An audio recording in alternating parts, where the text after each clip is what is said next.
Hello guys, welcome back to my YouTube channel. Seasons greetings, Merry Christmas, Feliz Navidad to all my subscribers. I'm sure you're preparing very seriously for the Christmas festivities. I'm here today to talk about 5 main misconceptions about applying to universities in USA. One will be credential evaluation. Two will be educational standards back home. Three will be the grade score. Four will be IELTS. And five, NCLEX, and that's for nurses. Let's dig right in.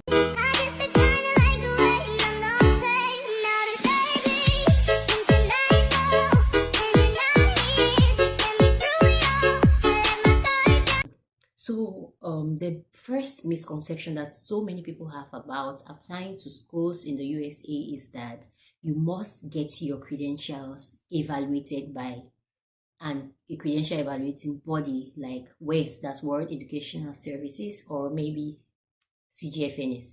But it's not always the case. It's not always the case with all universities, meaning that you should always check the requirements of the university you intend to apply at. Check if they need WES or not. In UAB, for instance, you do not need WES. You only need to send your official transcripts to the Admissions and Records Office, and they will evaluate your credentials by themselves. And I can say, after doing a lot of research as well, many schools do it this way. Many schools do not absolutely need WES evaluation. So don't always feel you must do this before you can apply. Do your research, find out, do they need WES evaluation or not before you can go ahead with the application process. But it's not always required. The second point is very much related to the WES evaluation. So many people ask me, will our educational standards in Africa, in Asia, other parts of the world equate to the educational standards here in USA? And I don't know about Asia and other parts of the world, but I know about Africa, and I always say a big yes. We have very strong educational systems back home, and honestly, we should be proud of it. Even if we are complaining about a lot of things in our country, if there's one thing we should be proud of, it's the educational standards that we get back home.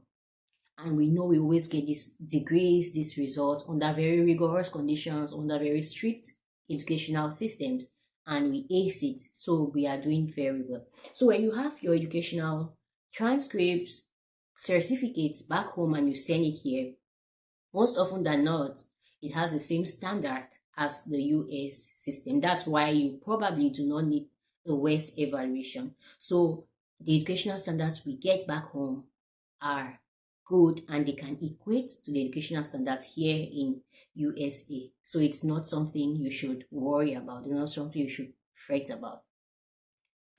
The third thing we should consider is the grade score. That's the graduate records examination score.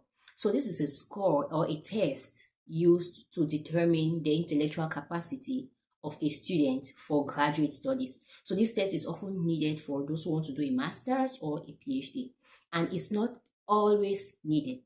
That's why I'm tackling misconceptions in this video, because people always ask, do I need to do a grade test? Do I need to do this? Did they ask for a grade test? If the answer is yes, okay, go ahead and get it done. Did they ask for a grade test? No. Okay, so you do not need it. You don't need to provide something that you are not requested for. But in some schools or in some programs, they would say if you do not have a good GPA, you can meet up with that poor GPA using a good grade score test. So in that case, you might probably want to do a grade test in order to present your score to the school. But most often, it's not always needed. It's not always the absolute requirement. So always check the eligibility requirements. I always say this. Check the eligibility requirements very well. At times they say grade score is not very necessary, but if you want, you can present it.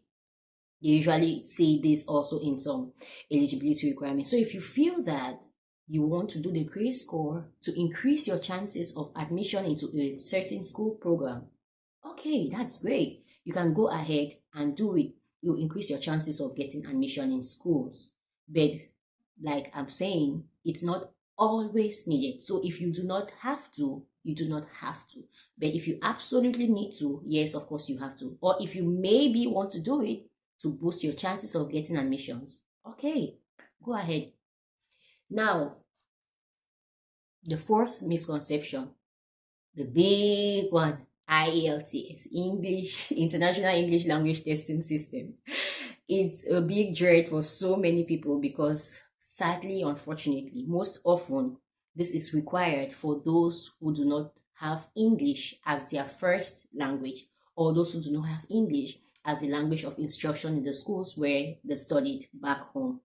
So in some schools, you get IELTS waived for countries that are absolute English speaking countries in Africa, like Nigeria, like Ghana, like Zimbabwe, and many other countries.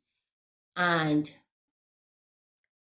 a very special exception where I found IELTS waived for a country like ours, where I'm coming from, my dear Cameroon, is UAB, because probably they have been able to interact with those who are from Cameroon and they've seen their background in English and everything else. But sadly, in most other universities, Cameroon is not considered an English speaking country. And maybe that's because, or probably that's because Cameroon is 80% French and 20% English. And some people do not even know that English is spoken in Cameroon. It's that bad. Yes. So it's only in UAB where I've seen Cameroon listed among the countries where IELTS is waived, and I would say that's a very big blessing because I've gone through many other universities. I always see countries recurring: Nigeria, Ghana, Zimbabwe, and many other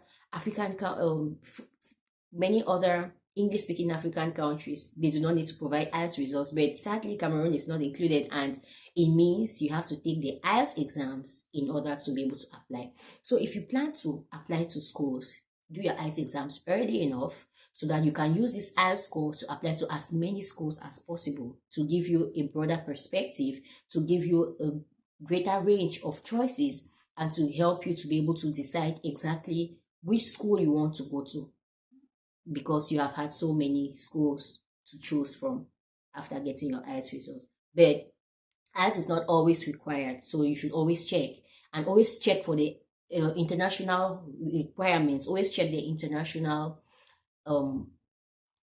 always check the international requirements, because most often IELTS is waived for purely English speaking countries. So if you find your country among the list of purely English speaking countries, you do not need to submit an IELTS test score. So no need to go through that. You can go directly into your admission requirements, into your application process. But if your country is not mentioned among those for whom IELTS has been waived, then you have to do IELTS exams. I hope that's elaborate enough. If you have more questions about this, you can always feel free to leave it down in the comments.